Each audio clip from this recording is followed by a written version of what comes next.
Okay, take forward. Guys, how are you doing? I guess the crowd's going to be coming in, so I'll get you guys started. And then what we're going to do is I'm just going to run down some of the rules as they've changed so that you guys can be aware of them. We can talk a little bit about it, but then what we're going to do is we're going to take a little break, and then I'm going to come back, and I'm going to show you on the structuring and the different programs and the things that have opened up and the other things that have been around, how it makes it better, and they work together so that we can go through them. And then what I'm going to do is I'm going to take an opportunity because it surprises people when we go out and take the whiteboard. I love whiteboards. Everybody uses the whiteboard, love whiteboard. I love whiteboards. Favorite thing, right? Because you can put on paper, you can put on a board. And somebody goes, oh, I went to Vail. I went to NCH. I went to Anderson. I went to whatever. And I set up this structure in Delaware or Wyoming or this or that. This is what they told me to do. And then all of a sudden I play a game where I go, okay, this is what just happened. Now what? Now how? Now what does it do? Well, here's your liability. Oh, it passes through. Oh, I got to pass through entity. Okay, so the liability passes through you. So how did you protect yourself? You know, I set up an LLC. What? Pay taxes, but everything flows to your personal return. Oh, well, that's not what they told me. Oh, yeah, well, that's how it works. Okay. So we're going to run through what do I have? What does it really do? And one of the biggest things that people are always asking me is they say, look, wow. They say, yeah, that could have been interesting. They say, oh, they say all the time, I know there's a way that these guys spend all this money and invest all this money and have everything that they're investing into tax-free. Obviously, that exists, right? And people will say, no, it doesn't, right? Or you talk to a tax planner who says, no, it doesn't, or your financial planner says, no, it doesn't. They do exist. It is available. It is accessible. And so we're going to go through who's on your team. Who's your number one liability? Who's your number one asset? How do you pick a team? How do you go through all that? So we're going to do that next. But imagine if you could do all your transactions tax-free. Wouldn't that be of interest to you? So we're going to go through that on the next one, okay? So this is talking about the things that have changed, right? I love this beginning, what you must do so that you don't get out of your wallet, right? So that you're not the one without a chair when the music stops, so to speak, okay? Oops. Well, that's it. That's my little slide. Hey. No bueno. Hey. They hear me. Is that funny? They're in jail. Hey. No clicker.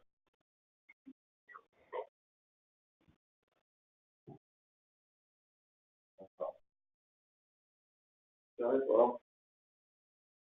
Okay, now then. I had to put you in. I got it. Okay.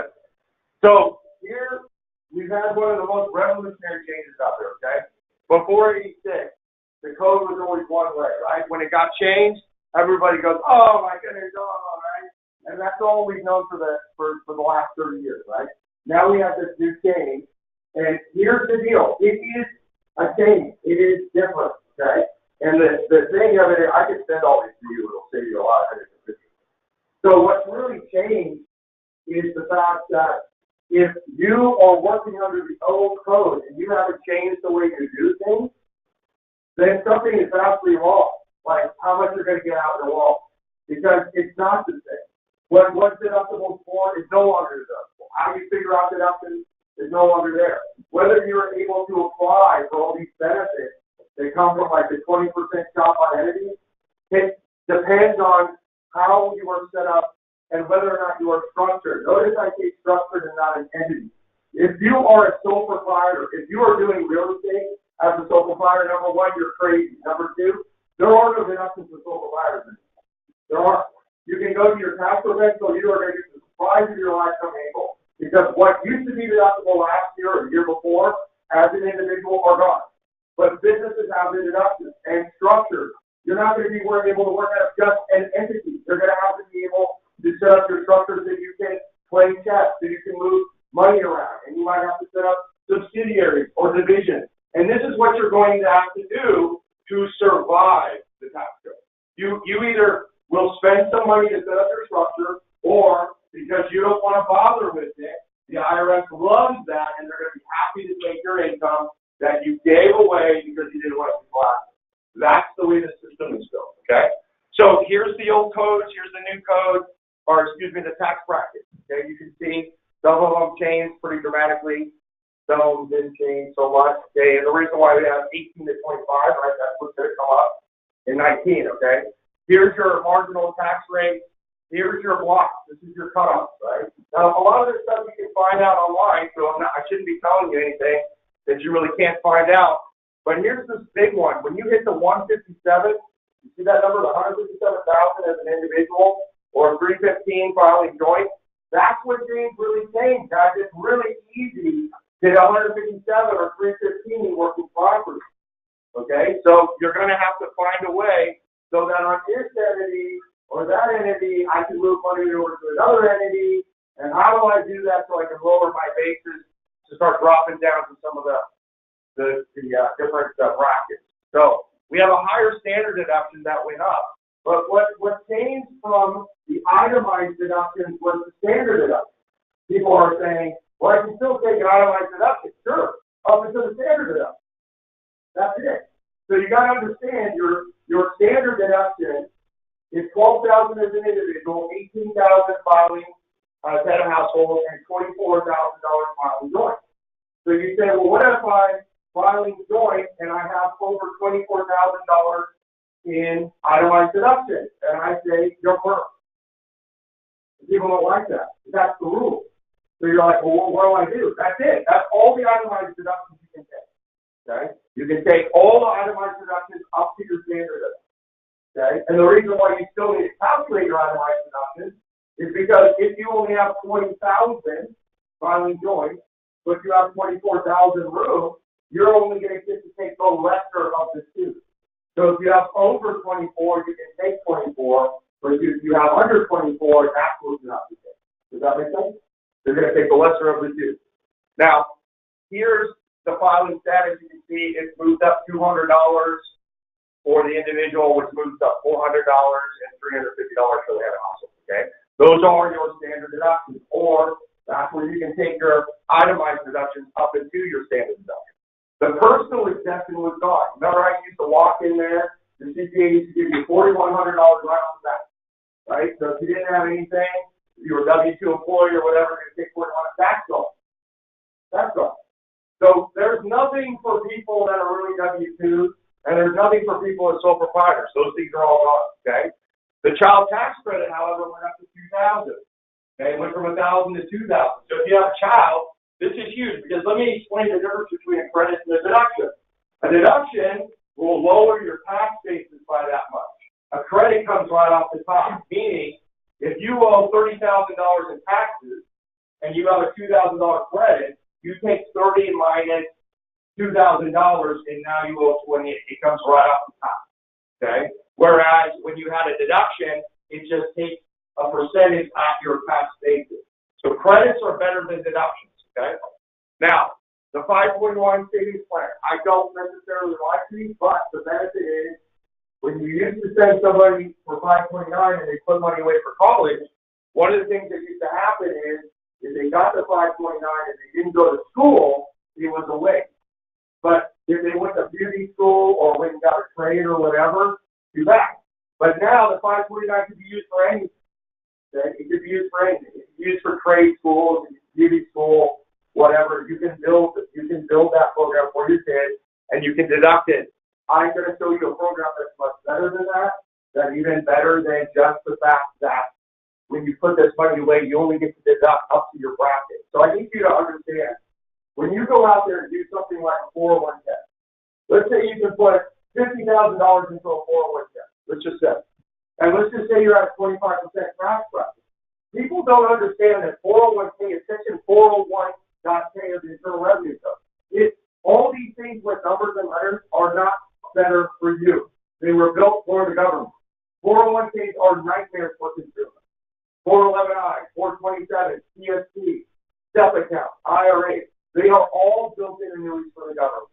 Okay? You will go put $50,000 in, you will deduct $12,000 off your basis. You're still going to pay tax on $38,000. And then what they're going to do is say, hey, farmers, don't pay on your seed, grow your crops, make billions of dollars, and we're going to take 40% of that from your crops. If you make things non-taxable in the beginning, And people are living their life today. It's hilarious. They're acting like we're going to have a 15 and a 25% short and long-term capital gains in 20 years. There is no freaking way. You can't take for $77 trillion in unfunded liabilities and $21, $22 trillion in debt and growing, keeping those long and short-term capital gains where they are. So if you're basing on the fact that down the road you're only going to pay 15%, you have planned incorrectly from the beginning. How do I make it so I don't care what the tax bracket is? Recharacterize your money to make everything that you do tax-free, and you don't care if it goes up to 90%. It doesn't affect you. It never will affect you. Why buy a stock, a bond, a mutual fund, a piece of property tax, when you can buy that same stock, bond, mutual fund, piece of real estate 100% tax-free?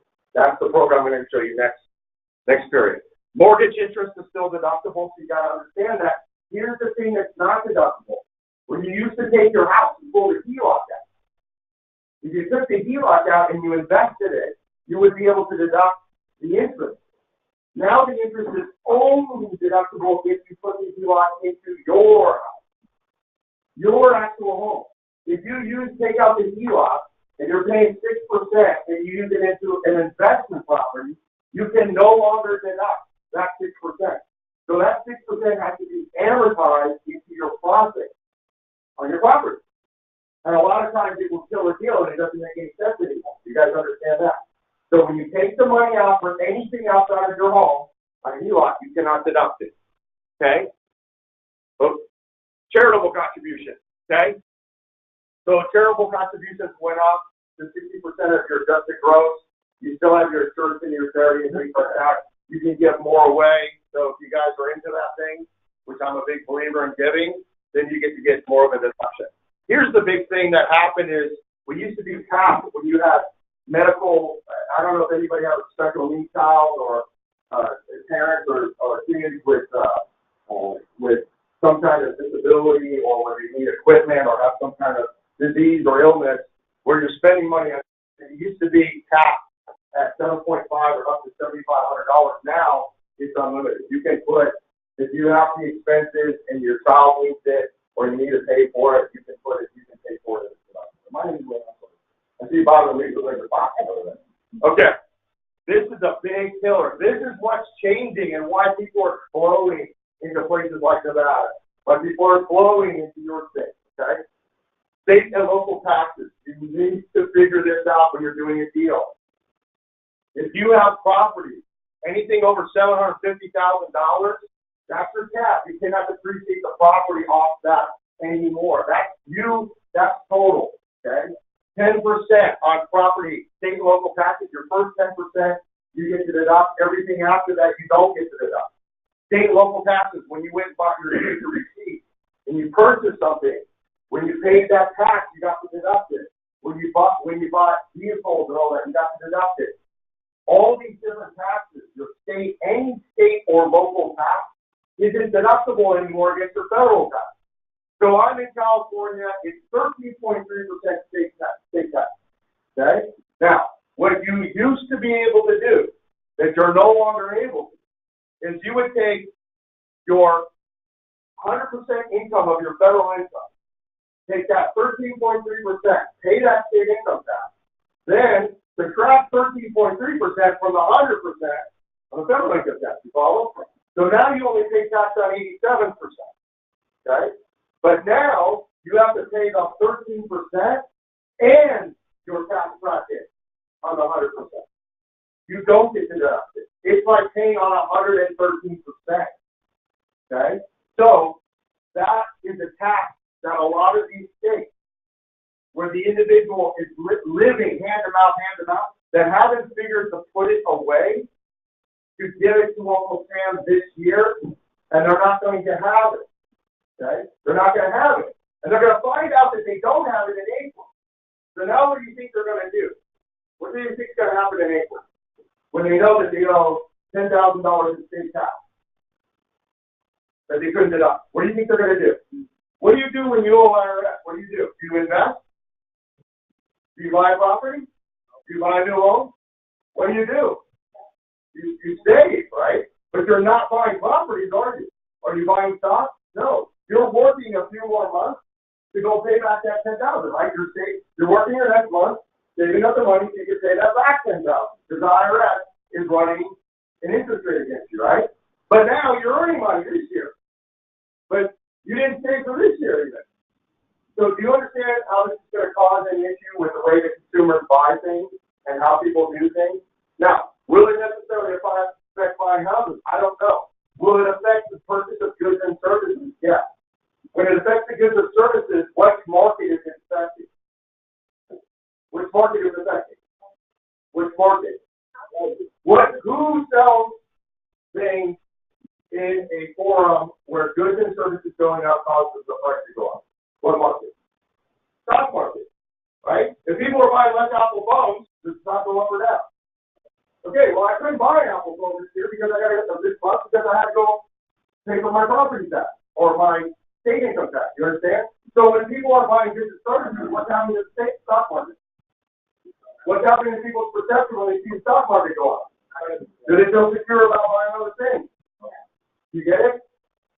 This is what you need to understand. These are things that people are talking about, cause and effect, cause and effect. And what's going to do it is not anything that people are really thinking about. It's just an natural cause. I owe somebody a bill, and I have to save up to pay it because it's working against me. Okay? So here's the deal that I like. Okay, so this is what you got to understand. This is going to crush you guys. Because we all understood that AMT was going away. On Monday, we found out AMT did not go away. It just got raised. So if you don't make it, that you are a real estate professional, okay, you cannot take these deductions. You cannot take this pass-through. If you, and I'm going to show you the AMT, and I probably put the slides out of order, but the $157,000 threshold is me. I don't want to seem pompous or arrogant, so don't take it the wrong way, but $157,000 just isn't a lot of money anymore, is it? It really isn't. By the time you go and you whack off a third of that for taxes and you pay your bills and your costs and your expenses, it really gets down to like $600,000 a month. Okay? Now, is it a lot of money? I mean, is it better to make $157 than $60 or $70? Sure. Okay? But you need to understand that it's very easy to hit this when you're flipping deals, $20,000, $30,000 a pop on a deal or turning or burning. You can get to that very easy. Okay? So I made it kind of funny. Not funny. If you make $157,000 or more, you need a structure. If you make $157,000 or less, you need a structure. There is no more working out of a single entity. There is absolutely no working out of a sole proprietor. Okay? Everything in the tax code was built towards entrepreneurship, was built towards business and bringing people out of the shadows into the light and making them so all these things, Bitcoin, export services, gambling services, all these quiet things that people were taxed on tax, where they had anonymity. There is no anonymity on entities anymore. The IRS, US 6226, changed all that. There's no more anonymity. You need to know who is the manager, who's in charge. If we need information from you or audit you, who is running this? And the IRS has to know. The fines are substantial. So this is very important that you understand that although you get a 20% deduction that come off a pass-through, you've got to qualify. Well, how do I qualify? Well, the AMT levels, these are the AMT levels. Does anybody make over $70,000 here as an individual? Does anybody make over 109 filing joint? Very easy to hit AMT still. So you say, well, what happens if you do hit AMT? Well, when you're AMT, you don't get that 20% deduction. Well, how do I make it so I get that? You have to structure around so you can move money around so you can do that. I know you guys don't understand what I mean yet, but I'm going to show you. So imagine playing chess where would I rather have one entity making 250,000, or would I rather have 5 entities all taking 50,000? You follow what I'm talking about? Maybe some file fiscally, maybe some file calendar, some file January to December 31st, some file June to June, March to March. You got to be able to learn to do things like the wealthy people do and the big businesses do, which would have been lovely to always done it this whole time, but now it's going to force you to be proactive in what you're doing so that you can keep your cash. But that's something that literally just came out Monday, okay? And here's the estate provision. Your first $11.4 million is tax exempt for spouse.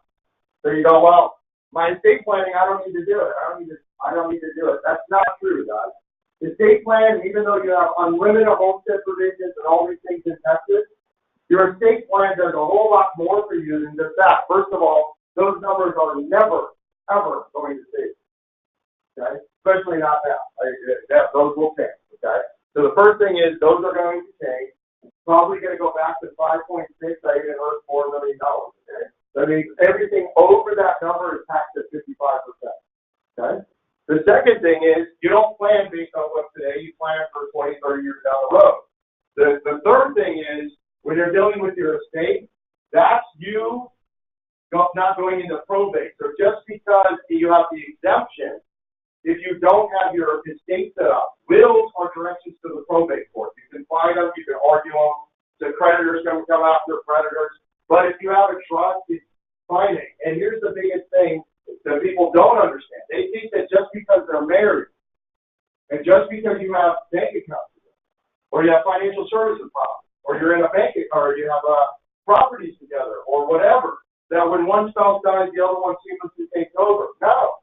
Terry Schiavo, that case law that happened with 2008 out of Florida changed all that. They said, no, you got to have a formal legal document. That's a trust. It's not. The state steps in to decide, do they cut or quote from fraud or testamentary design? Okay? Is it or is it not a part of probate? Can a creditor can or not attach to you? So if you want, and your kids, you think that just because you die, your spouse takes over your kids? Look at all these cases where grandma, grandpa, or somebody else went and took the kids from mom or dad. So a trust speaks for you when you can no longer speak. You put it in writing, so it's definitive. Okay? I love all this pleasant news. And here, real estate professionals. Very, very important. It's probably the most important. That's why it's the last slide. 250 hours, and you have to document it. You can't just say I spent 250 hours. You have to document it. Now, I'm not saying that if you go down the road, here's one thing you can document. You've been in here, 40 hours already? Okay? So you put that down, right? But you put your time in here down, your time spending on looking at properties, going to these events, going to the training, going to the RIAs, going to all these other activities. Anything to do with the property, you should keep a ledger. Okay? It used to be 750 hours. This is a great blessing for you that they lowered it to 250. But they're going to want to see that you are that you did do that. Okay? It's not just 250 hours, take your word. If the IRS audits you and they want to see this, you need to be able to have it. Does that make sense? So this is very, very important. Make the changes or you're going to get out your wallet. Anybody have any quick questions or want to try to fire a couple things, just things that come in? Yes. 50 hours in the last slide, what kind of deduction is that? Is there a monetary deduction? The 250 hours is what you need to do to show that you're a real estate professional so that you can take the 20% pass-through deduction. And that only going to affect you if you got an entity. So, yeah. People are there to control because if your sole income is derived from real estate, it's a better thing that you will get past that Smith test. But if you can generalize, I'm always about figuring things up anyway, so it doesn't hurt. I know it's a pain in the butt, but yeah, it's going to be a lot harder for someone to say he's not that when that's all you're doing. Yeah. Any other good questions? Yeah. So if all the houses I own, they're in my name. You don't want to keep you should never hold title to any assets personally. Let me run down a couple quick basics that will blow you up. First of all, anything that you own personally can be taken away from you personally. Somebody will say, I've got a general liability policy. Great. We go out and litigate against you. We say, what's your name again? Tony. Thank you. We weren't going to sue you, but thank you. You have a general liability policy. We know that we're going to get paid. What else do you own? Okay? A general liability actually just put a huge target on your back. There's something they want. Huh? You have an umbrella? Yeah, umbrella policy, general liability policy. okay? You don't want to hold anything titled to any asset personally. Remember this. Do not hold title to any asset personally. Not your accounts, not your bank accounts, checking accounts, primary residence, investment properties, land, alternative investment, nothing. Anything that you own personally to be taken away from you personally. Okay? Number one, you don't hold more than one property in an entity. If I have this space and I have all of you guys represent property, okay, and you're all in one LLC, I've already invited you in. So anything that happens with one tenant and one property can be attached to all the other properties. And a good litigator said, you know what, Your Honor, you know, Tony's my client and she's been hurt. She's a victim. So, you know, we don't know what's in the Lisa. We don't know, Lisa. She's going to lose, Your Honor. We're going to win. Lisa's going to lose. And so we don't want her to take the money and run. So let's take all these people and let's take all the rents and let's stick them into an escrow account with the courthouse to make sure that, you know, when we win this thing, if we win this thing, we don't have to chase it down. We get paid. And if we don't win, Your Honor, she just goes ahead and gets the money back. Well, guess what? You owe all the mortgages for this, right? Don't you? You owe every month. But where's your money going to? It's going to the courthouse, right? So now, something that is frivolous or you could have won, you're going to settle out. You know why? Because you're losing all that money, your credit gets smashed, and your investor credit is everything. So you segregate and isolate your properties. One at property per entity. It has nothing to do with equity. It has to do with liability. You're going to go buy a $300,000 house, but you don't want to spend a couple $100 on an entity? Are you nuts? Come on. Think about that. It makes no sense. What about holding property? Okay. That was my next one. Thank you very much. This ding dong that's over in your backyard out here is going around telling everybody to stick properties into a land trust. Everywhere except for when I'm sitting in a crowd and I put them on Front Street. Okay. He's selling this program for like $5,000, screwing everybody, and I'm glad that I'm saying this on social media so people will stop doing this. There is absolutely no protection in a land trust. Zero. Nothing. None. All it does is take your name off title. So, what's your name? Fred. Fred goes and hits me in a car, right? When I get out, I get his information. Do I know Fred's name? Great. When I pull him in the car, I say, Fred, do you own any properties? And you say what? You don't own the properties? Okay. So I'm going to go get his 4605 keys. We're not going to see Fred for a while because he's going to get held in contempt of court. And the judge hates him because he just lied to the court. He does own the property. It's just hidden. So he's got Schedule E that I'm going to find and a 4605. The judge is on my side. I'm going to win. It's just a matter of how bad he's going to say. You cannot lie in a court of law. You cannot say you don't own. A land trust is a passerone. You do own. Okay? So using a land trust to maybe bounce property data to hold into an entity, great. But then in of itself, it offers no protection. If I'm a tenant and I slip and fall off his roof, do I know that Fred rented me the property? Yes. If Fred hires a property management company and I go out and sue and I contact the property management, does the property management company know that Fred is their client? Yes. There is absolutely no protection in a land trust. None. Have we figured that out yet? You don't take investment properties and hold them in a revocable trust. The only property that gets held in a revocable trust is your primary up to your homestead. And in this state, Texas has an unlimited homestead. But that doesn't mean that you don't put it in your trust just because you have an unlimited homestead. You put it in there so it avoids all the probate and all the issues that go with the court. Yeah.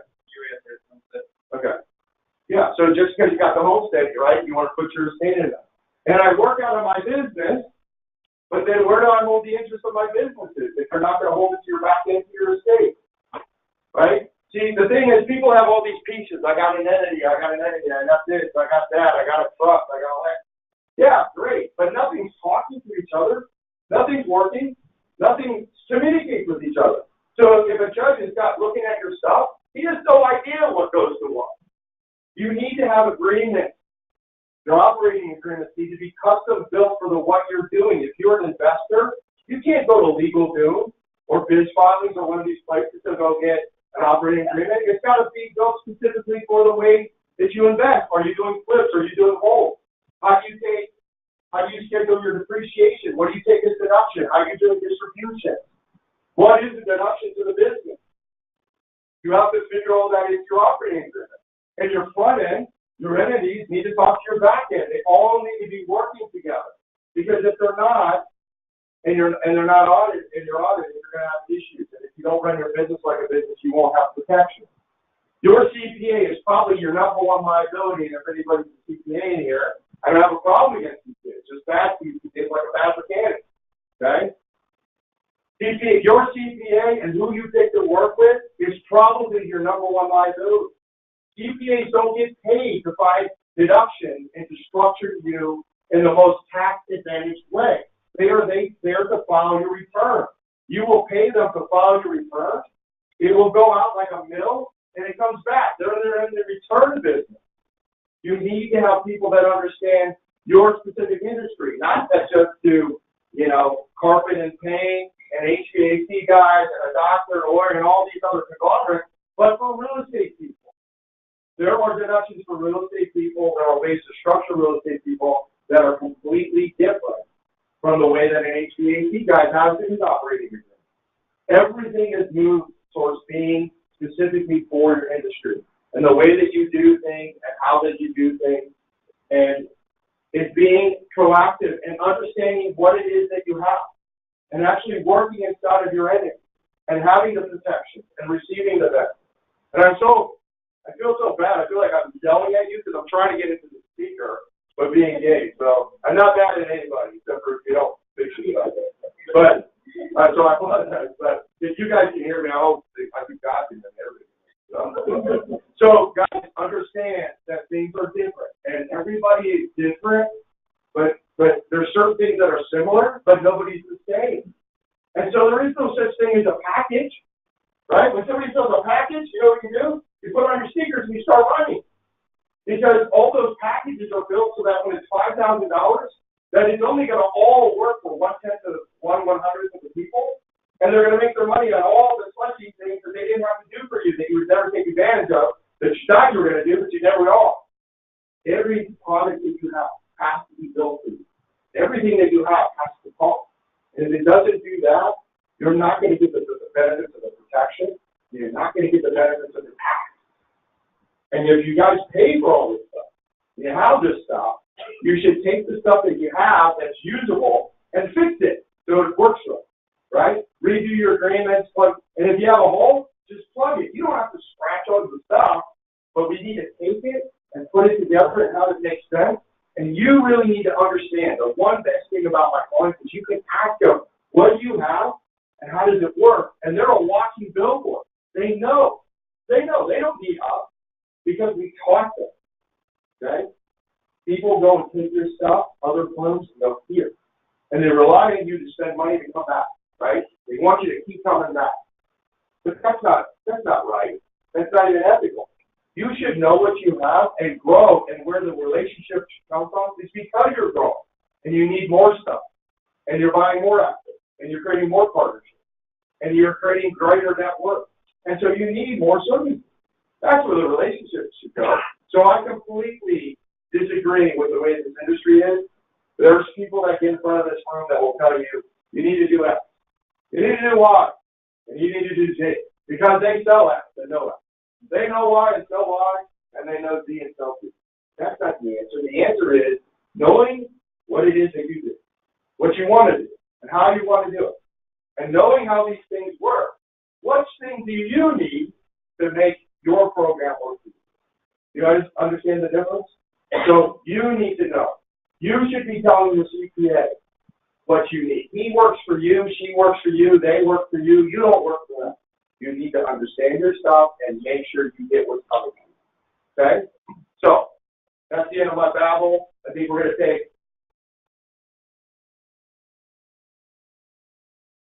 Okay, so let me give you a little background because I jumped in there with Tim for the sake of time and we got through that one segment. But to give you a background on us, we have a little bit over 45,000 investors as clients, real estate investors. Okay?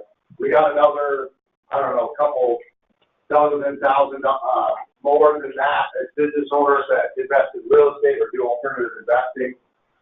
The problem that you're going to run into when you're out there and you're talking to people that have structured you up, some of these companies that I talked about, a lot of these others, there are some good companies that do what we do. They are out there. It's just none of the ones that you guys know or mentioned, okay?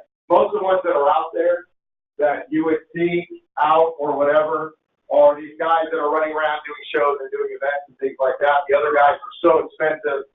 You know, when you guys are asking me how much an entity costs, they would never be for you because you're going to put a retainer on for them, they're going to draft, and it's going to cost you a bunch of money. So you would never access some of these other businesses. Most of these people that are out there, guys, you got to understand, some of these big businesses like that come out that I've talked about, they've got these kids that have never owned anything in their lifetime. They've never owned a property. They never owned a business. They come to work, they sit in a white beater and shorts. They live at home with their mom. They've never made $1 million in their lifetime.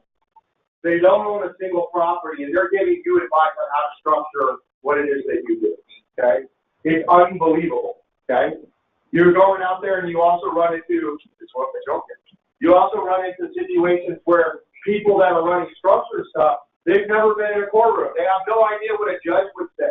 They have no idea what a jury says. So they put this stuff and they talk about it, this grandiose stuff on paper, and yet they've never been in a courtroom. They don't know how things would react. Is it really going to protect you? Is it going to really benefit you? Is it going to really help you? Okay. So one of the things that I want you guys to understand is that you need to be with somebody that is doing today, that is in the know. I'm going to run you through a program. I'm going to go through some things quicker. I'm going to go through some things longer because we got to get your mind right. Because if I don't get your mind right, I can't get your attention. If I don't get your attention, then what you're going to do is you're going to go straight back to the ding dong that didn't help you before, and you're going to go ask them to go help you now. Okay? You're going to go back to the same people that told you wrong or whatever and have them go fix things. That's not how things should work. Okay? So I want to get your mindset right. I want to talk about some programs. I want to stretch through some things and put them on the board and run through them. So we want to talk about the big elephant in the room. Everybody says, I got a guy, I know a guy, I got a CPA, I know. How long have you had that problem? Okay? I got an attorney, I know. We used to teach 1,000 of them every year. We don't. So what? Okay? So you have a guy, oh, he's my uncle. Who cares? He's my dad. I don't care. I don't care if he's dad. I don't care if he's your husband. Just because they're your relative or just because they went to law school or just because they're a CPA and they're in your family or you've known them or been with them for 15 years, doesn't mean that they're the best. You don't work with people because of their family. You don't work with people just because they're local. You work with the best people out there. And here's the problem. Nobody wants to admit that they've been screwed by their CPA for the last 15 years. Nobody wants to believe that they've been screwed by their banker or their financial planner for the last 15 years. But then you find out and then you want them to go fix it. No. They lost the ability to do business with you. And you've got to understand that the big elephant in the room is if you know everything. If you know everything and you're going to say that you've got a God, there's nothing that I'm going to say is going to help you. Number two, if you walk out of here and don't change after knowing what it is the right thing to do and how to do things, if you walk out of here and do the same thing, shame on you. Because you didn't learn anything. You just wasted your time. Okay? So you have to, it's not just about knowledge, it's about action. Okay? So let's talk about your financial advisor. I'm going to go into this real quick. The average financial advisor that is running your stock account, your portfolios, makes $79,000 a year. Most of you guys make more than your financial planner. There's 206,000 of them. They have less than $80,000 in investments. Most financial planners do not own any of the products that they're selling. You make more than your financial planner. You have more invested in your financial planner. If your financial planner has never made $1 million, how is he going to teach you how to make $1 million? So why are you learning from him? CPAs are the worst. CPAs make about, financial planner, here we go, 76% they are educated. Most of your financial planners don't own a home. So of course they're not going to tell you to buy a home. They don't make commissions on a home, but they don't own a home. They don't know how to structure it. They don't know how to do it as overall planning, okay? 87% of clients have more money than the people that they're taking advice from, okay? I like what Warren Buffett said about being basically well-dressed used car salesman. Okay, 73.6% of all financial planners only know 2 to 3 programs, right? So if they know it, it works for you, great. If they don't, you're still going to do those programs. Okay. Your CPA. CPAs are the worst. Average CPA only makes $62,000 a day. Most of you guys in here make more than $62,000. Most CPAs don't own real estate. Okay? Most CPAs don't own real estate. Most CPAs have never made $1 million in their lifetime. Most CPAs have never made $1 million collective in their lifetime. And they're going to teach you how to be a millionaire. If they knew how to make $1 million wide open, if they don't know how to make $1 million, if you want to be a millionaire, why are you listening to them? But you're going to go right out of here and you're going to go back to your planner, back to your CPA that don't know squat and go, fix it. This is what I learned. Do this. Like you're there to teach them what them as a professional are supposed to be teaching you. That's asinine. It's crazy. It makes no sense, but it happens. Okay. So, who is that guy? Anybody know? Nick Foles, fantastic. What team is that? Philadelphia Eagles. Philadelphia is in what state? Pennsylvania. Very good. What college did Nick Foles go to? No. University of Arizona. Nick Foles went to the University of Arizona. Okay. What team is he playing for? Wait a minute. Surely, the Philadelphia Eagles have somebody in the state of Pennsylvania. They could have got on the professional team. I mean, surely they got college in there, right? Surely the Philadelphia Eagles could have found somebody in their own state to play football. What the heck were they doing going all the way to Arizona? Why did they go all the way to Arizona to go get Nick Foles? Why did they do that? What? To get the best talent. The best talent, guys. Talent is not to your tax code. To your area code. It's not based on your region. It's not the best people in Dallas. It's not the best person in Texas. It's the best person wherever they are. You go get talent wherever it is, not what's best and local to you, but what is best available in the country to you. We have Skype. We have email. We have internet. We have online stuff. Why do you think that you have to drive and go to somebody's building and hand them receipts or do business with them just because they're local to you? Okay? So you got to go press palms on it. If you could go drive them, you go do business with them. You go do business with people all over the country all the time. But when it comes to your tax guy, your planner guy, it's got to be the guy that's local to you. And I was going to do another example for you, but I'll save it for later for the sake of time. Okay? So you work with people that make more and have more than you. You turn taxable into non-taxable events. I'm going to show you that. Find talent, work with talent wherever it is. You choose wisely the people that you ask for and take their advice. And if you want to be a millionaire, that's what J.D. Rockefeller said. You want to be a millionaire, you hang around millionaires because millionaires know what millionaires do.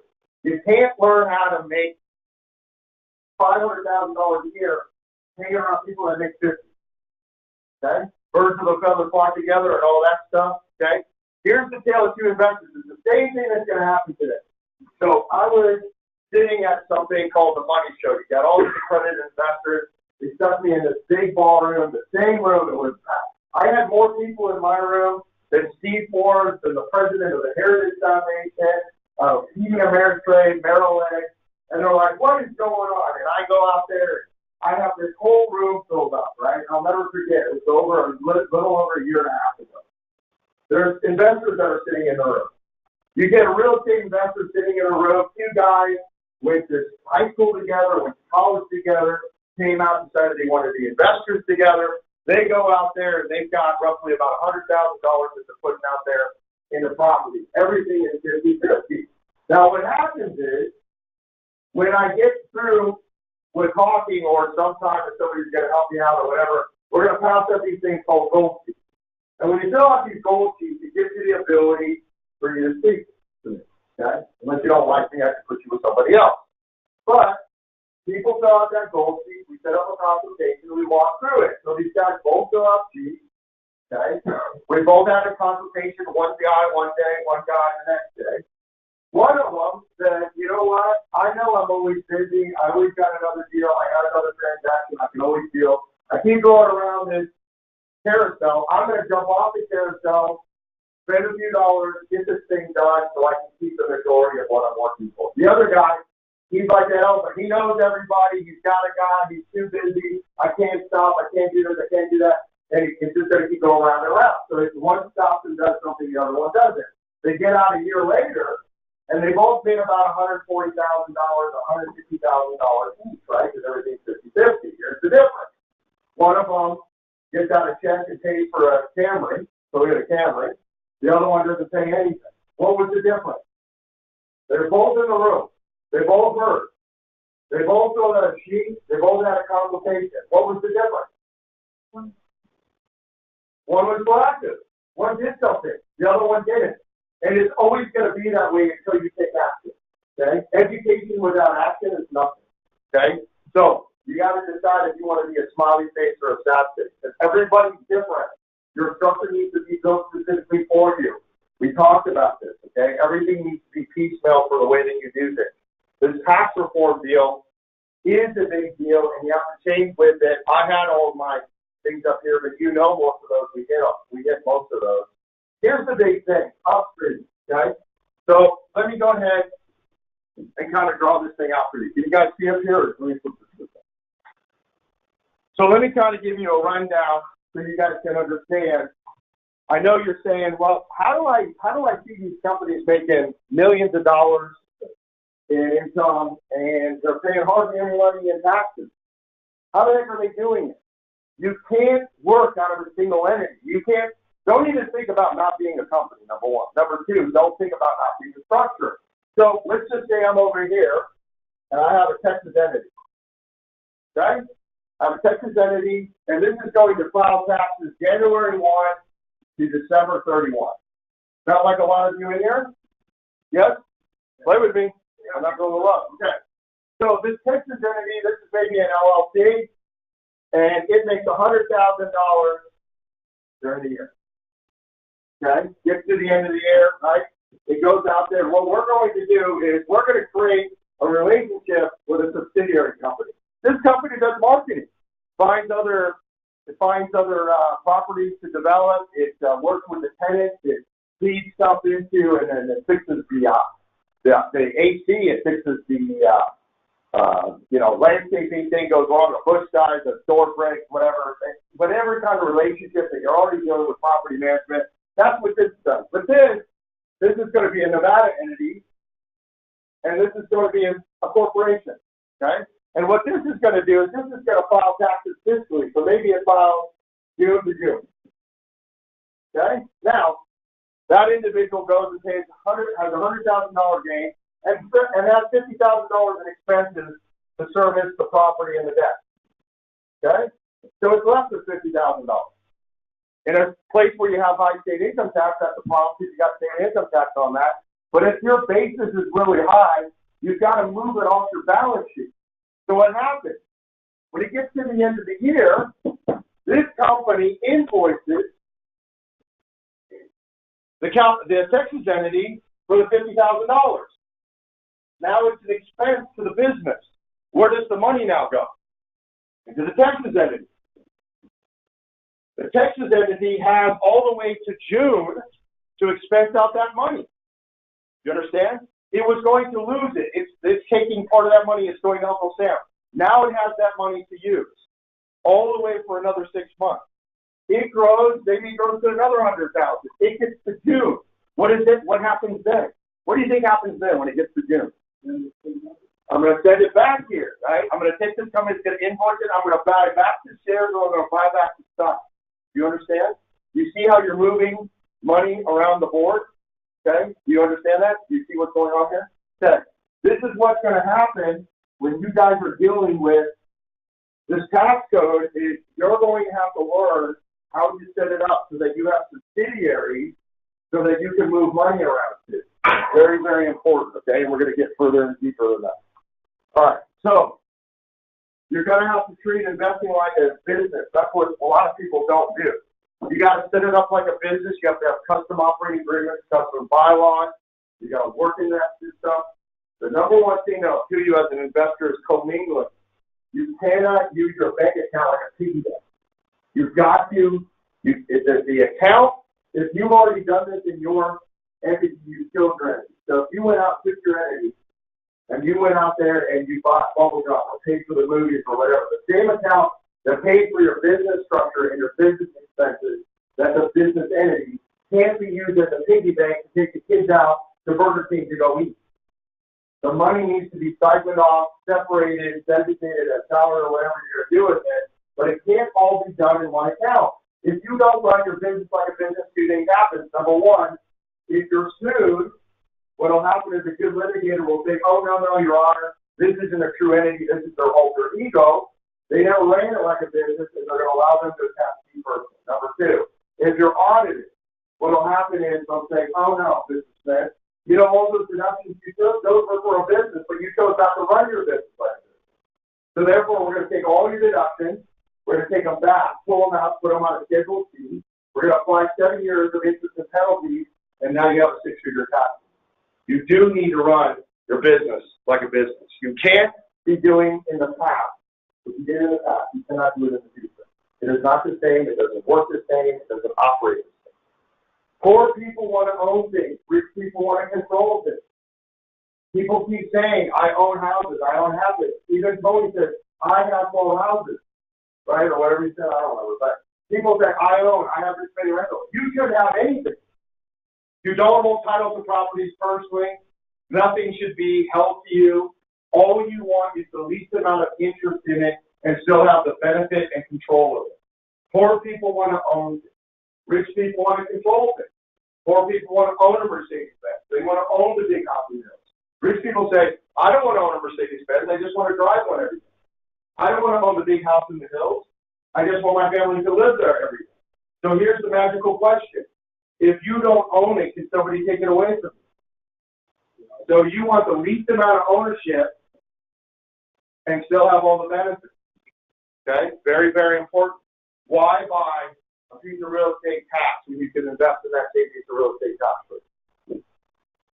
Okay? People don't know that. With some of the rule changes, recharacterizing money. Recharacterizing money is the biggest thing that you can take advantage of, and people don't offer it. Now, this program that I'm going to show to you, I'm going to teach you 2 phrases in Latin. Okay? 2 phrases in Latin. You're going to learn another language? Okay. Here it is. When your CPA says that you can't do that, that's Latin for I can't do that. See? You learn me later. When your CPA says, no, that's illegal, that's Latin for I said that to scare you so that you don't go someplace else and I leave you as a boss. So you learn 2 Latin phrases. Okay? Obviously, nobody's going to get up here and tell you how to get 3 to 5. Okay? Obviously, we're not going to talk about a program that you can't do. You can do it. Some of these programs I'm going to show you, like this one right here, has only been around for 160 years. Here's the problem. If you go to certain people, you go to like a law firm, they don't have certain licenses, they can't do it for you. You go to a structure guy, he doesn't know the legal, he can't do it for you. You go to a licensed guy, he's not a structure guy, he's not an attorney, he can't do it for you. They can't even start to begin to do it for you. Okay? So that's why they don't do it. Another reason is they don't make a lot of money from it. So because they don't make a lot of money from it, they don't want to offer it. But for an investor, some of these programs are going to be the best thing that you have to take your money. Anybody have qualified money? IRA, 401k, SEP, simple, 403b, PSP, something like that. So I'm going to break my neck before it's over. Okay. Anybody have qualified money? Anybody? Okay. What if you could legally recharacterize that money? Turn it from a qualified account and turn it into a vehicle where you could put it into a program, have access to it, use it to invest, buy real estate, and never pay tax. How cool would that be? Okay, I'm going to show you what that program does. Okay? How the 1% buys no real estate and never pay capital gains. Okay? Please don't take pictures of this. It's just going to distract me. I'll send this to you. So let's just say you're with Fidelity. I'm going to show you an example. Let's just say you're with Fidelity and you got $300,000. I don't care if it's an IRA, 401k, SEP, SEP, SEP, simple, 403b, pension plan, any triple, anything like that, Roth IRA, I don't care. You got $300,000 in there. Any of these brokerages are never going to let you do this program and take your money and put it into a place that they don't make a commission. So they're not going to let you do it.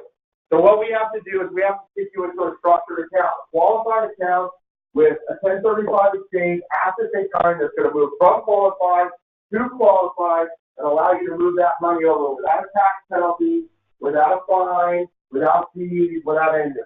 Okay? So that money's going to move into this program. And now you say, I need to pick up something. Fred. Okay? Fred says, screw Fidelity, screw Charles Schwab, screw Mellon, screw all these people. I want to create a family fund. I want to create the Fred fund. So, just like a fund company has to go and set up a fund, we're going to go to the IRS and we're going to say, okay, we need to set up an entity. It's an LLC. It's got a special operating agreement. It's got a special subscription agreement, tax ID, all this stuff, right? And what we're going to do is we need to capitalize it. We need to get money into the fund so it can invest. We're going to do a direction of investment or capitalization letter, and we're going to move $300,000 from the structured account and buy 300,000 shares of the LLC at $1. So it doesn't matter. If it was 157,000, we're going to roll over 157,000. If it's 911,000, we're going to buy 911,000 shares at $1. And you understand? The money now moves into the LLC. Now what we're going to do, and I just want to disclose this, I hate insurance. I hate insurance. I absolutely hate life insurance. They shouldn't call it life insurance. They should call it death insurance. The only people that really make money off life insurance is when I die, okay, my wife makes $1 billion, okay? And when I got life insurance, the weirdest things started happening, right? I started finding banana peels on the stairs. My wife said it was okay to run the car in the garage with the door shut, that it was good for me. I mean, all kinds of weird things started happening, stuff in my food, all that stuff, right? So, here's the thing. I don't like insurance, but I like insurance, what it's used for as a tool. I like it for the same reason Warren Buffett bought AIG, to wrap cash, to change the status of assets, to change the status of tax, mergers, acquisitions, all that stuff. All the things that the big boys do that you can too, that just like the back of their hand, they go up knowing you can access the same things, okay? Now, here's the deal. When we set it up, you've heard a lot of these things out there. They're similar. They're far from the same. Nelson Nash, infinite banking, do your own thing, bank on yourself, the rich man Roth, all these different things, okay? Those were all sexy ways that a guy created to sell life insurance, okay? At the end of the day, my clients don't want to buy life insurance, okay? Don't record me, please. My clients don't want to buy life insurance. Don't record me, please. My clients don't want to buy life insurance. What they do want to do is they want to wrap cash, okay? So, when you're buying any of those programs, they're built for the guy selling them. That guy is making a ton of money on commission, and because you're buying all this insurance, there's no room in it to put your profits into, okay? So think of it as a glass, right? I just talked about this with somebody. I got a 16-ounce glass of water. The way they do it, 90% is filled up with water, 10% room. The way we do it, 10% water, 90% room. It's all how you build it, okay? So the money is going to go into a program, called an investment-grade insurance contract. It pays a guaranteed 4% return. No matter what happens, you sit outside the market, you're out of the volatility market, it sits in there, paying you 4%. Whether you take the money out of the property or leave it in, it still pays you 4%. How does the insurance company make money? If you move $100,000 in there, they book it as a performing asset on their balance sheet. They go to the Federal Reserve, 20 times everything. They now get $2 million. They lend it out at 18% on a credit card, 9% on a car loan, or 7% on a student loan, whatever. They made their money. Okay? They make their money. So what happens is, because they put that money and they booked it in the contract, you cannot take the money from that program. You need to take the money from the general fund. So the general fund is available. Now you go out there and you spot a house and you want to invest with it. So you take $300,000, you're wrapping it in the least amount of insurance to change the status of it. Okay? let's just say you took $125,000 of that and put it in there. You didn't want to put all of it in, you just want to put it in, okay? So for the sake of math, you put $125,000 in there. The next day, somebody wants to go out and buy a house, they take $100,000 out of the program. Why? Because they need $70,000 to buy the house, $30,000 to fix the house. So they're into it for $100,000. Now, when you get that money out of that program, you pay 4.76% to borrow the money. So if you took $100,000 out for a year, it's going to cost you $4,760 to take that money. But you made 4% on the whole 125. So you made $5,000, and it cost you $4,760. So even though you took the money out, if you use it for the whole year, you still make a $240 arbitrage. You understand that? You see that? Okay. But because you bought it, and the way you bought it is with a contract. If I buy a piece of property as an individual and I sell it, I pay taxes as an individual. If I buy assets as a business and I sell those assets, I pay tax as a business. But if I buy that same asset as an insurance contract and I sell that asset, insurance contracts don't pay tax. So I bought the property for $100,000. I turned around and sold it to a wholesale for $120. I made a 20% ROI. The $20,000 profit that I made comes back to my program 100% tax free. I'm not telling them a lot, but I should be. You got to look like you're like what? You understand? That same property with the same money you're going to use to buy it anyway.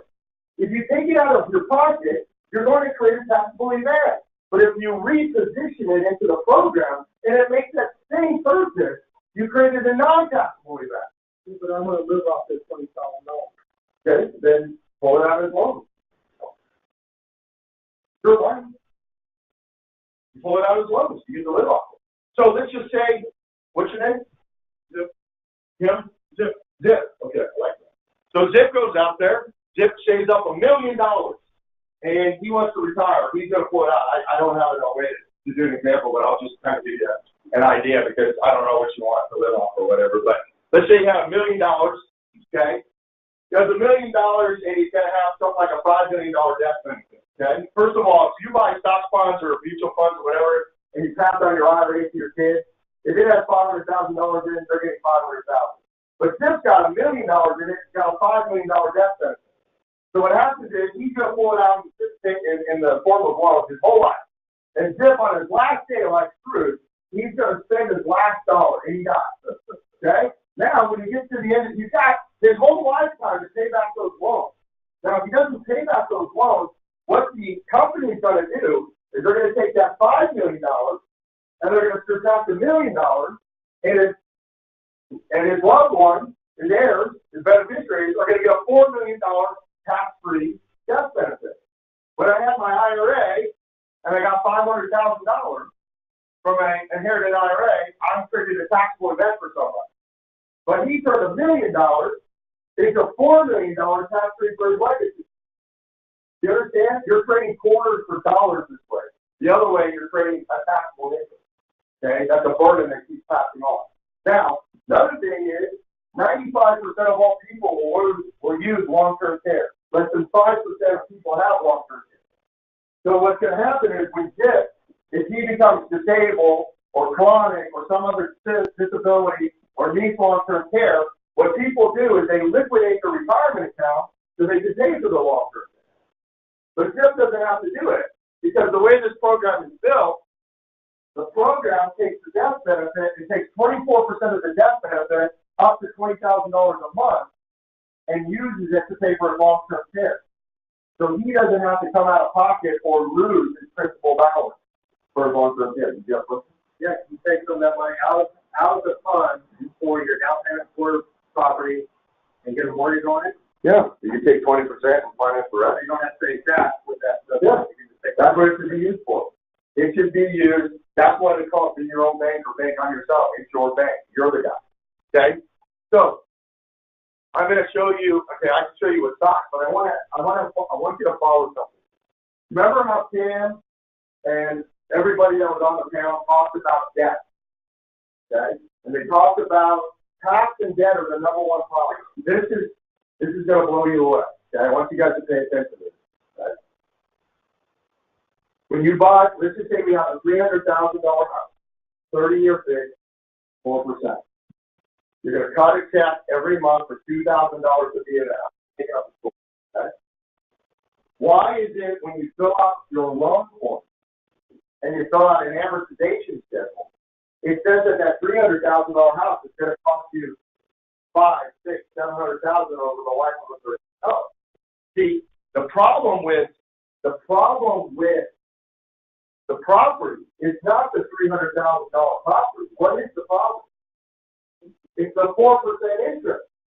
We know there was a moron, his name was Albert Einstein, came up with this thing called the Rule of 72. The Rule of 72 says if you take the interest rate and you divide it into 72, it tells you how long it takes your money to double for or against you. Okay? So, if I go out there and I have an 18, if I have a 4% note, 4 goes into 72, 18. That means in 18 years, my loan has doubled against me. So my $300,000 house, I paid off, $100,000. Now that $200,000 doubles against me. Okay? That's what it means. Now, the problem is, I go out there and I pay my $2,000 every month. I don't get any credit for it. B of A says, thank you very much, and they go on their way. You want to pay down your cash flow property. And you can do so using the same amount of money that you're already spending. It's because of the way that you're spending and the fact that you're not getting credit on your money that it doesn't do that. So, where's Adam? Can you put up that other thing? So this is what we're going to do. Let's just say we've got this IGIC account, and it makes 4%. And then you have your mortgage, and it costs you 4%. If I pay that $2,000, they just say, thank you very much, and it makes the money. But what if I took that same $2,000 and I put it into this program, it collects the interest, and then I pay off my 4%? How much did I pay in interest? How much? 0. How much went to principal? All of it. So how fast can I pay off that loan? 1/3 of the time. If you have a property that you have a mortgage on, and you have a $1,500 mortgage, and you put a tenant in there at $2,000, you're only cash flowing $500, and you're carrying a debt of whatever. You're carrying that debt balance of, say, a couple $100,000 or whatever it is, right? But if I could pay off my mortgage using the same amount of money, and I can free up so that when my tenant pays $2,000, I pocket $2,000, and I have 0 debt, how amazing is that? Okay? So, here's a guy that I'm going to show you. This is a real guy. Multiple properties. All he's going to do is take the same money he has, and he's going to pay off all these debts. But it's not the fact that he's paying. He's paying the same amount. But the way that he's paying, look how fast he pays off his debt. So scroll down. Can you scroll down? Okay. So keep going. Keep going. Keep going. Up. There you go. Okay, so there it is. His date of birth, 5/24/74. You don't have his name up. It's kind of a little fuzzy, but look at all those. Gosh, I'm going to kill myself. Look at all those balances he's has. There's all properties. There's other properties, 226, 473, 202. Kind of got some lines of credit. He's got $1.2 million in debt, $1.9 million over the time of the note. Look at that. He's got 667 payments. It's going to take him 55.6 years. You guys see all that? You guys follow this? Because this is very important. This is big for you. Everybody in this place will do this program. I guarantee you when you get done. Now, keep scrolling down. So what we're going to do is we're going to say, hey, what are you putting in there? He's got 55.6. He's got $1.2 million in debt. he's going to pay not only the debt, but $683,000 in interest on that debt. So his real debt is 1.9. Keep going down. Now what's going to happen is, when we take these debts, we're going to put them into a program. By the way, nobody else can do this. This is a proprietary intellectual property. Nobody on the planet can do this program but us. Nobody.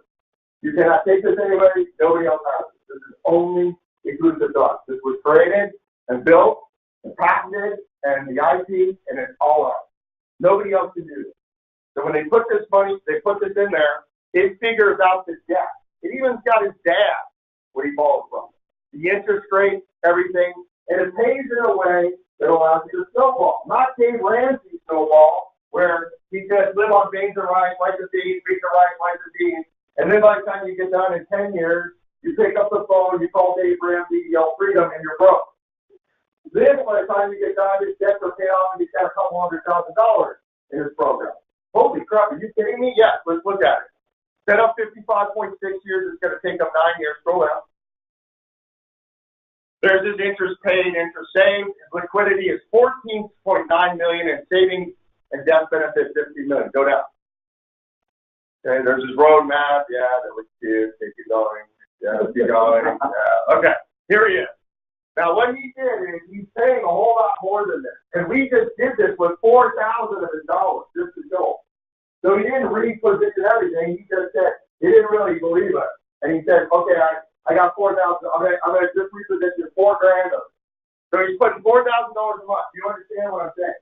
He's got just two probably mortgages of $4,000. He's got a bunch of them, but he just took $4,000. He didn't take all of his money to reposition it. He just took $4,000. So in the first year, 2019, 45 years old, $48,000. Okay. Now what they did is they took a loan from the account. He took the $48,000. He took $17,000, $18,000, and he used it, and he paid off a chunk of that debt, right, as it was in order. Next year, puts in another $48,000. Took 24.9, took 43, took 50, took 100. The cash is building up, okay? Now, if you look, the cash value, you see it over here? This cash value is growing. Starts out at $29,000. When he's in his 10th year, he's got $490,000 in it. You see that? Okay. He's got $490,000. He's got $2.1 million debt benefit, okay? Now, that number, E&E, what is that? That's emotional emergency. Why is that important? Because have you ever gone on a diet and you cheat? Yeah. He goes on a diet and you cheat. You go, what the hell? I already had a dinner. I didn't screw all this stuff. Give me a candy bar. Let's keep going. Right? Okay. But he needs a car. He wants to go on a trip. He wants to go do something. Something, a pipe break. Something happens. He gets sick. He needs money. Every year, look at his D&E. Starts off with $4,000, builds up. His 10th year, he's got $69,000. He wants to go out there and get a Range Rover. Instead of whacking his program, it's sitting in on a side fund. Okay? He can pull that out. He can pull it out without affecting his program. Okay? So he's got that money going in there. Now look, in the 10th year, he's now paid off, in the 10th year, he's paid off all his mortgages. He's paid off all his debt. He doesn't have any debt. All his credit cards. All his debt obligations, all his mortgages are gone. He's now cash flowing on all those properties and he has no debt obligations. He still has $490,000 in cash and a $2.1 million debt. That's sure beef, rice, and beans, beans and rice, yellow and freedom, beef both. All because even though he took the money to pay off his debt, and even though he took the money out of his program, it keeps paying him interest as if the money never left. You understand? Because it's on a contract. So you can pay all your debt obligations.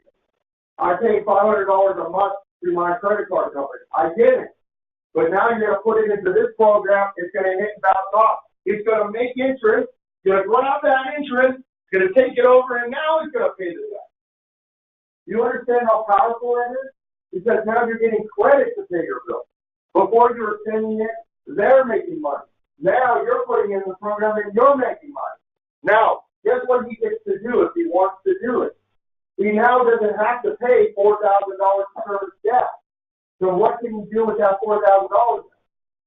What can he do with all the rent? What can he do with all the money that was servicing the debt obligation? Where can he put it at? Into the structure. He can put more money, and so now he can buy properties tax-free. Tax-free. He's now got $490,000, and he has to add one more dollar into it that he can use to invest. And now buy a $200,000 property that's going to cash flow of $1,500 a month, but he can do it 100% tax-free. He can buy stock tax-free, bond tax-free, mutual tax-free. Yes. This is very new, and this is really shocking to me because anybody can understand it. It's like having a checking account. Pretty much a checking account is very this kind of thing. Yeah, instead of making 8/10 of a. Can you run this like a checking account and write checks on it? This is you actually do a form where you do a draft against it. So it's the same kind of process. Okay, you just request the draft, but this is used every day for investment, for buying. I mean, look, if you're going to set up a TD Ameritrade account, you would just fund it. You're the fiduciary. You're running a fund, running this account. You are the guy. You are the boss. There's no broker. There's no other person making the decision. You are deciding that you want to invest it. You are deciding how you want to invest.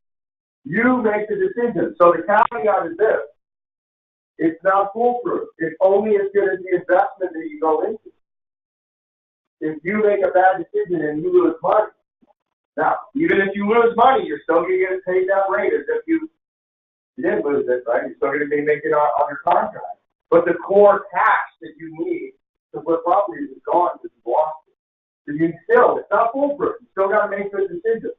Okay? It's only as good as the investment you go into. But it allows for those returns to go back. That's true. Should we go back to the other slide? You guys understand this. You get it, at least the core. Okay? I know that it's a lot, but here's the thing is, you don't know what that program looks like for you. Okay? That's why you fill out that gold key, and this is the deal. You don't pay to do this. Okay? That's the biggest thing that will blow you away. You don't pay to do this. I hope you're not recording. You're probably going to say, huh?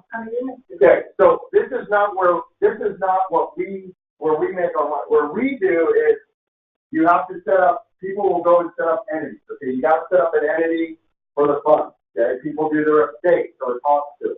They're going to have money. They're going to grow their business. Okay, when you take them and you reproduce them, and they need to buy more things, they're going to need to do more things. This is the ultimate relationship builder. Where are you going to go when I see you all that money? Now, when that guy goes and rolls over, let's say he rolled over $300,000, what happens to the money? Well, it's not that he doesn't pay taxes, that the $300,000 is arrested. It stops. So Uncle Sam knows that money's not growing anymore. Okay? So it stops. Now, when he's 70 and a half years old, he's going to have to take that money out in the form of what they call RMDs, required minimum distribution. 3.8%. 3.8% is what he's got to pull out. What does he make on the contract? What does he pay? 3.8. So the return from the contract. How cool is that? How cool is that? But he's recharacterized the money so that he can invest and now have everything moving forward. That set of money be a non-taxable event. You guys get how powerful that is? Okay, almost not feeling love. This is the least love I felt in a room, but that's okay. I feel like maybe it's coming from down low or something like that. Okay? So like if you bought a stock, John?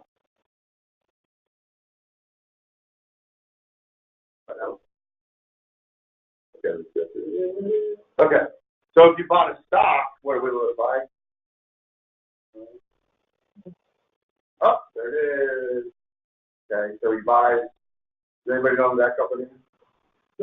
He's an $80 smile. Well, I just got it for it. It's not very easy, but half. Right? If you owe half, you don't have half a smile, you get half a smile away. Right? They get it. Okay. So the difference is you're changing it. You know, if I bought $100,000 worth of Facebook stock and it grew to $200,000, Fred buys $100,000 worth of Facebook stock, but he buys it with his program.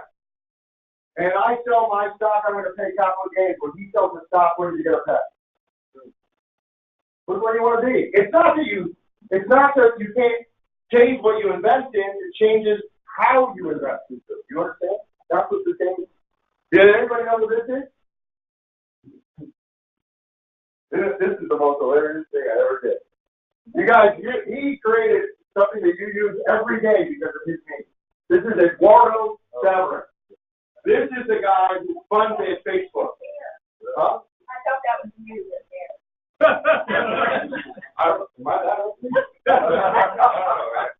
He looks like something that hit him from the backside. Okay? So, this Facebook investment was $30,000. That's what Eduardo Severin did. Okay? Now, I want you to think about this. Eduardo Severin was a master's, a business major, and all that stuff. He took the money out of his checking account and gave it in sections 10, 8, 13, total of about $30,000. His thing after he got screwed by Mark Zuckerberg was about $2 billion in shares. Okay? Now, here's the big thing to blow your noggin away. What if Eduardo Severin would have done his investment through the program?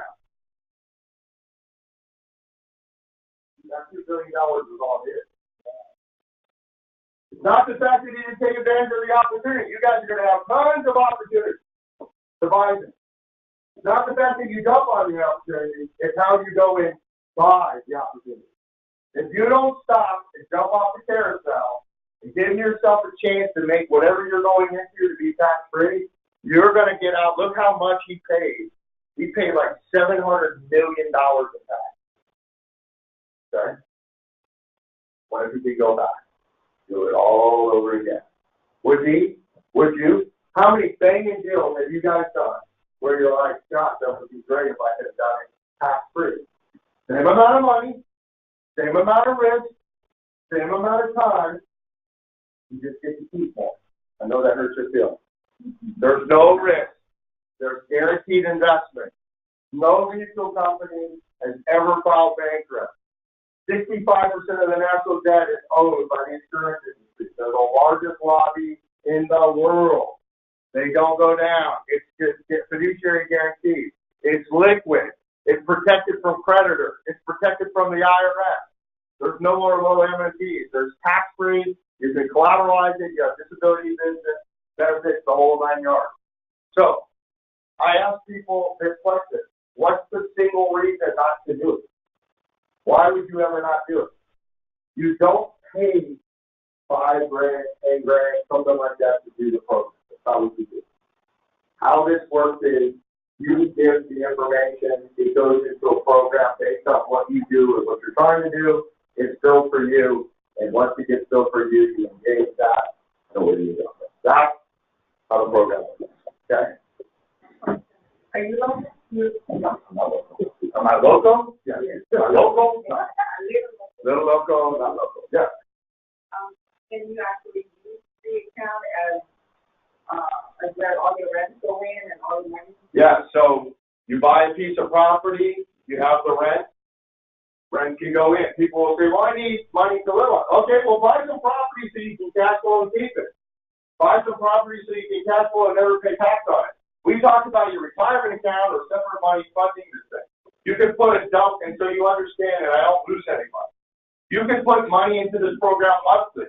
If you only have $500 or $1,000, if you want to set up a college plan, there is no better college plan than a plan that you took out for college that while you go to school still pays you 4%, and your kid has got debt free.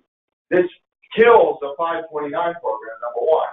Number two, you can put money into it, $500, $1,000 a month, $5,000 a month.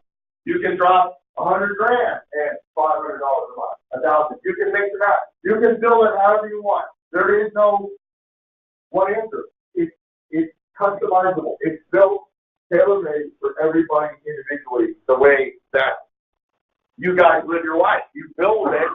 There's no right or wrong answer. You build it the way that you guys need to build it. Okay?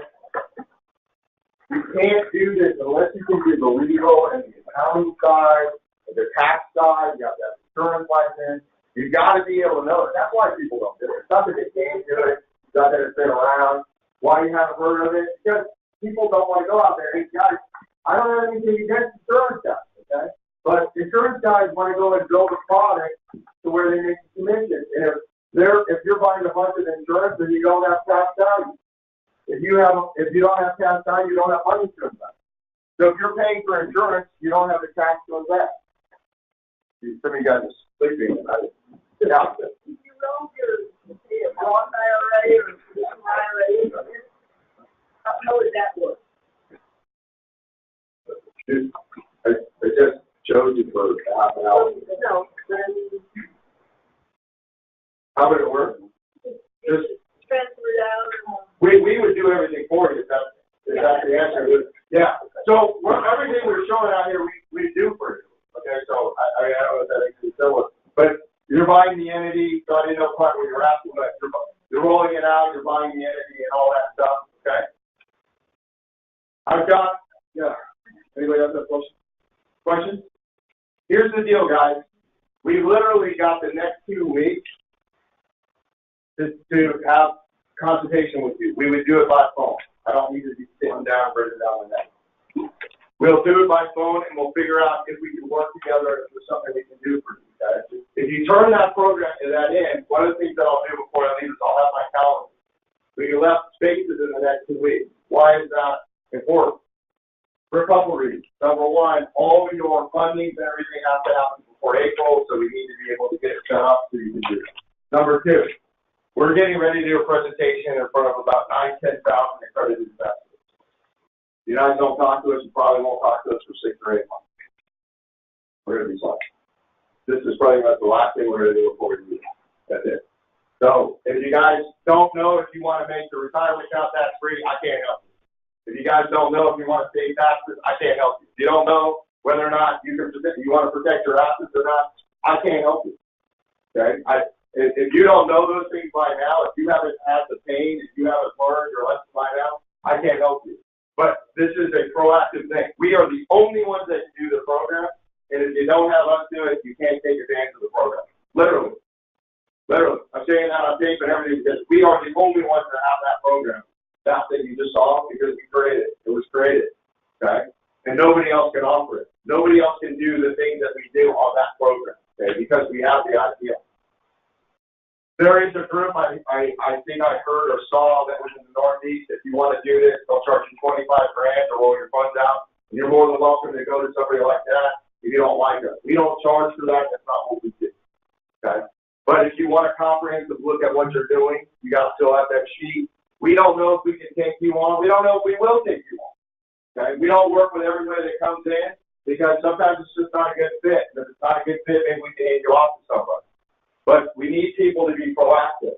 If people are indecisive, I do not like working with indecisive real estate investors. If you can't decide that you want to have a consultation, then I definitely don't want it. You know, it's like, oh no, I don't want this for free. I might actually benefit from it. Then we definitely don't want to work with you. You're not for us. Okay, and that's okay. But there's other people out there that go out there and they do structures. The most important thing that you got to understand is the rules don't change.